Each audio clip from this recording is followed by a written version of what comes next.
Pitch to Pro is the official podcast of USL Arkansas. This will be our platform to tell our story about the club and the special place that we call home, Northwest Arkansas. This is a journey. We want to bring you along for the ride. We'll share what's going on behind the curtain, help educate the community at large about soccer, our league, and give updates on the progress of the club along the way. Together, we'll explore and unpack our journey to professional soccer, the magic that is NWA, our community, and talk all things soccer from on the pitch to behind the scenes, telling the story of our club. Pitch to Pro podcast is proudly sponsored by podcastvideos.com. Podcastvideos.com is Northwest Arkansas's premier podcast recording studio. Equipped with industry-leading equipment, the recording studio and services save you time, money, and hassle.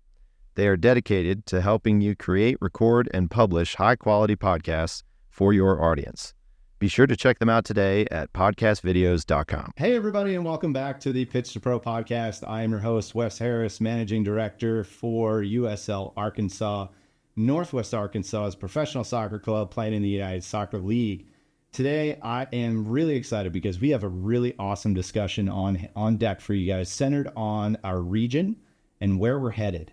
This is something that we've heard a lot about in our feedback from fans, surveys, listening sessions. It's just that residents are so excited about the potential for Northwest Arkansas and that they feel connected as a community, being able to be a part of this journey together and feel lucky to be here in this moment in time to help shape that future of Northwest Arkansas together. It's a really special lightning in a bottle type moment for our community. And there's perhaps no one better in the area, in the country, to talk about this topic than my guest today, Mr. Nelson Peacock. Nelson is the president and CEO of the Northwest Arkansas Council, which we'll get into in a little bit. But as a precursor, it's a private nonprofit organization that works to advance job opportunities, talent recruitment, physical infrastructure, healthcare, and quality of life in Northwest Arkansas. That is a mouthful, and you guys do a lot. So, Nelson, thank you so much for joining me here today, sir. Thanks for having me. Nelson, I thought we would kick things off with, we'll get into the council, we'll get into what you guys do, but I wanted folks to help understand you. Give us your background a little bit. Are you a Northwest Arkansas native? How did you come to the area? And just give a little background on you. Yeah, sure. So, well, thanks for having me, first of all. I'm as excited about Northwest Arkansas as you are, apparently. But I was actually born in Fayetteville. My dad was in law school. We immediately moved to Eastern Arkansas, where I grew up, Ogonna Delta. Came back here to go to school, went to undergrad in Fayetteville, law school in Fayetteville, and about, I guess I had a job as a real lawyer for about 4 months, and I was a debt collector. Wow. Basically. They said I was going to be a corporate attorney, but I collected debt. And that was really not the way I saw my life planning out. So I ended up moving to Washington, D.C. Okay. Through some good fortunate connections, I found my way into the Senate Judiciary Committee, the Department of Justice for a while. And then my most senior role, I was an assistant secretary at Homeland Security, and I oversaw the congressional relations for the Department of Homeland Security. So anything from TSA or Coast Guard or Border Patrol, we oversaw that at the department, and became really close to the Secretary of Homeland Security. Her name was Janet Napolitano, had been the governor of Arizona. She was hired to be the president of the University of California system out in Oakland, California. She invited me to come with her, and so I did. And so we moved out there. My wife's a California native. Okay. And went out there. We were there for 4 or 5 years. And higher ed was an interesting place to work. Yes. And a friend of mine called and said, if you ever wanted to move back home, the perfect job for you just came open. And it's the Northwest Arkansas Council. My predecessor left to take another job. So they did a search for this job. And I normally, when I would come back here, I knew things were changing and happening, but I pretty much only went to a football game or a basketball game. I stayed in Fayetteville pretty much. But Northwest Arkansas was moving up on these lists, great place to be. And obviously Walmart and Tyson and J.B. Hunt were in the news a lot. But I didn't know much about it. When I came back, I learned about the council, what the role of the council was, the future for this region. I really got excited about the job. Told my wife that I wanted to take it once I was accepted. She was a little bit more skeptical about it being a California native, but we ended up saying yes and moving here. And that was about 7 years ago. And it's just been great. What is happening here? I'd like to take a lot of credit for it, but I can't. It's just a lot of great factors that have come together to build where we are now. And I think the future is really bright for Northwest Arkansas. I think a lot of people would agree with you. Yeah. That's a heck of a background. And I think just you touched on it on a friend of you called and said, hey, I think I have the perfect job for you. Yeah. I think your background just speaks to the power that is behind some of the strategy and where we're going at the council. I would agree with that. I mean, in DC for a long time in a multitude of roles. Actually, I grew up in and around DC, and despite what people may feel, there's a lot that gets done. And there's a lot of nuance to it. So I'm glad that we have you bringing your experience. I got to work in the legislative side. I got to work in the operational division where people are out doing real work every day and seeing that, and so good perspective on coalition building, government affairs, how to work with different groups. And so trying to leverage a lot of that here in this role. And so I feel like it's been a good fit for my skill set. And I think it also plays in well because we are more than just one town, one city. We are definitely a collection and a collective and a region and an area. And I think that takes a special skill set to help play well in the sandbox with others and all move ahead together. We're doing the best we can. Yeah, exactly. There's hard days and good days with everything. Talk a little bit about what you love about NWA. You've been here now 7 years back. Yeah, what I like about it is it's really it's got a small town feel, but kind of big city amenities. And you put both of those together, it really makes for a special place. And plus, it's a melting pot. 60% of the people aren't from here. You just said you're not from here. I spent most of my adult life not from here. Oh, like I said, over 60%, from Texas, from California, from other places, and it's still small enough where that mixes really well together. You get to meet people with different backgrounds, with different ideas about the future, different perspectives, and that's really makes it an interesting place. And you get all that, and you don't have to deal with the hassle of a big city. Right. Even though I know the traffic's getting worse, it's not like it is in D.C. or California. No. Hopefully we can keep it that way. Right. And, you got great museums, great music, great sports, and going to continue to grow in that capacity. So a lot of things to do, and with a small town vibe, which really appeals to a lot of people. Not many people want to leave once they come here. It is that nice special balance, and we hear that a lot. Big city amenities without big city problems. And so that's great. You talked a little bit about how you came to the council. I think if you could talk a little bit about shed some light on what does the NWA Council do. I introduced it a little bit, but what do you guys do? A lot of things. So just a little background on the council. This was an organization started by Sam Walton, Don Tyson, and J.B. Hunt and Mark Simmons back in the early 90s. And at that point, their companies were growing. They were starting to scale. I think Walmart had just become the number one retailer. But this was still half the size it is now. No XNA did not exist. To get to I-40 south of here, you had to take a mountainous road. And so there were really community pieces were not in place for those companies to grow.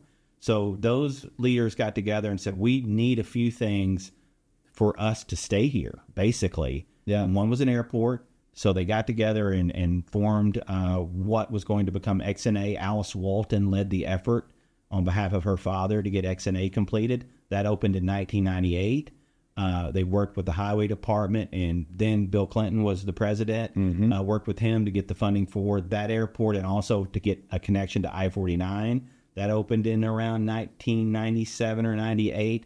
And they also said we needed to connect to Siloam Springs 412. So those are the three main things that the council was formed to do. After those were completed in the late 90s, they decided we needed to keep this council going. And it stayed roughly focused on physical infrastructure till about 2010. That's when my predecessor, Mike Malone, came in, and they expanded to workforce development, economic development, quality of life, which is a bucket for a lot of different things, the trails, the green space, all of those types of activities. And since then, since I've come in, we have added a healthcare focus. We have added affordable housing focus. We are really digging into entrepreneurship and innovation as our next kind of driver of our economy here. Yeah. And we also have a DEI lens. So as we've changed demographically, as a lot of your listeners may know, when the council was formed, 96% white in Northwest Arkansas. Now we're roughly 1/3 underrepresented minorities.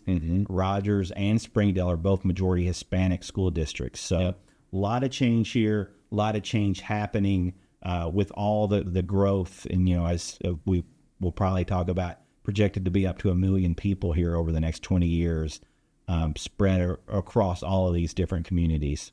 Yeah. What is, do you believe in the 20 years, or do you think maybe even sooner with, what is it now, plus 38? 36 a day, net new. Based on the people that have come before me and follow this, they've under-projected our growth every 5 years. So, that's a lot of growth, but we expect us to reach that probably before that milestone. And so when you think about infrastructure, how you do city planning, like the decisions we make now are determine the future. Exactly. And so we're really looking at what happened to other cities. How can we not have congested highways? How can we have teachers, firefighters, others live in the communities where they serve? If you grew up in D.C., you're in an inner city. If you're a teacher in D.C., you're probably living in Virginia or Maryland and commuting in. That is the last thing that we want to have happen. If you're a teacher in Bentonville, you need to be able to live in Bentonville. Or if you're a firefighter in Rogers, you need to be able to live in Rogers if you choose. And so we are trying to work with the cities and the counties, the businesses to make sure that we have the right rules in place, development rules, development codes, so that we can preserve what we love about this place.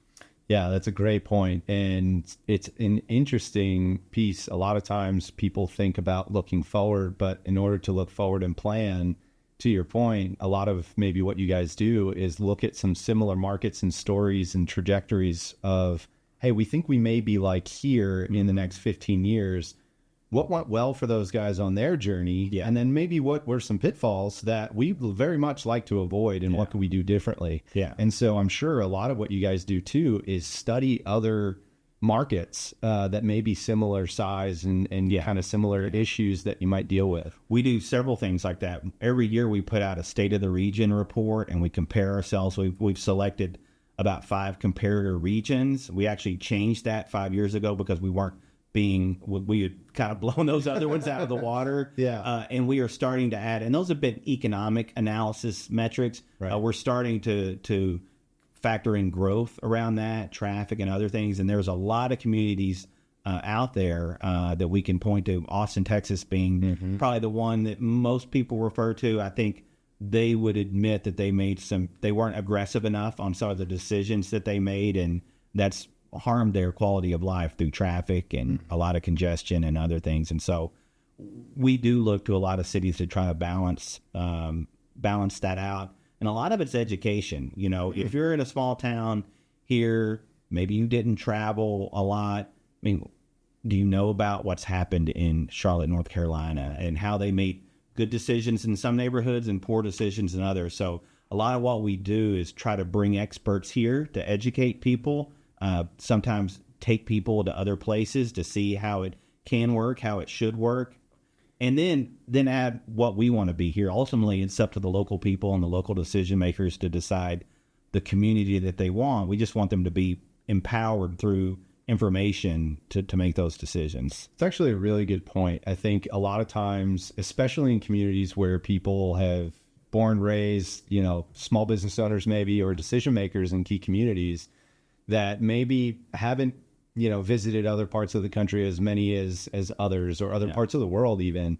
I think, to your point, a lot of what I've enjoyed has been the diversity of thought that's been brought into Northwest Arkansas as we've grown, and that 60% that's not come here. But it's interesting to actually see how that's impacted, actually the growth of the region within the strategy that we take to how we learn about other markets, and not just ourselves, but also business owners and decision makers and lawmakers in our region to go and look at and see it and then when they go, like many of us, we're going to be a tourist, so we gotta go to the tourism spots, and we're not going to think about, oh, well, how did that bike trail end up there, and wow, that's really neat how they did this, and so when you go on these kinds of trips, or we bring people in, it's just a different lens. That's such an interesting point, and I love that you guys do that. That's such an interesting point. So to that point, what are some challenges facing the region today that you guys are trying to, in those discussions and in those learning sessions, prepare for, think about? What are some of those things that are facing us today? Yeah, there's quite a few. We talked about growth. I think that is going to be our ultimate challenge, because those are hard, long-term decisions, and people don't always make the best decisions unless there's a crisis. It's not a crisis yet. A lot of people think maybe there is, but can we make the decisions? A lot of times you see these other cities, by the time they realize what's happened, then they make decisions and it's almost too late. So I think that's really important for us. But on the other side of the equation is we really want to focus kind of where we are with our momentum on economic growth. We have these anchor employers that we've leveraged for a generation now. So Walmart, Tyson, J.B. Hunt, Simmons, George's, the University of Arkansas continues to grow. All these companies continue to grow. But that doesn't create the kind of vibrant economy we need for the future. And so we are trying to focus really on startups, scale-ups, bringing in early stage venture funds, which is a shortfall in every region. How can we do that most efficiently? If you are the next Sam Walton, can you build your company right here just as he did a generation ago or 2 generations ago? That is what we want to see happen. And that's going to help us if there's a downturn in any market or anything like that. We'll have a robust economy that can continue to lift this community up. And so that's what's really, so it's like the opposite ends of the same coin. We need to continue to grow in the right way. And then how do we preserve what we love about this place as we grow? And we've seen some of that already in terms of the startup and the entrepreneurial kind of sector, and a lot of growth there over the last 4 or 5 years, even just recent history. There have been a lot of decisions made over the last 4 or 5 years that have really helped that. The Walton Family Foundation has funded numerous accelerator programs. There's been significant investment in the University of Arkansas in their research and commercialization enterprises. So I feel like we are right at the precipice of a lot of more founders and startups coming out. The shortage that we have and we've identified is this early stage capital. So what's that first $100,000, $200,000? There's not a lot of people, a lot of venture funds that make those kinds of investments, but that is what is going to keep people here and build their company here. And so we're focused on that right now. And that's often what people will say in terms of their founding journey is kind of that first money in is one of the hardest things to come by and to get done. And that it's a bit of a domino effect. Yeah, a lot of them start with friends and family or they, take out a loan. But it's that first outside check that kind of gets them over the hump, gives them a little runway to develop their product or, have a year or so runway. And then they grow and scale, prove their product. Then once they've got a successful business, the next check's always a lot easier.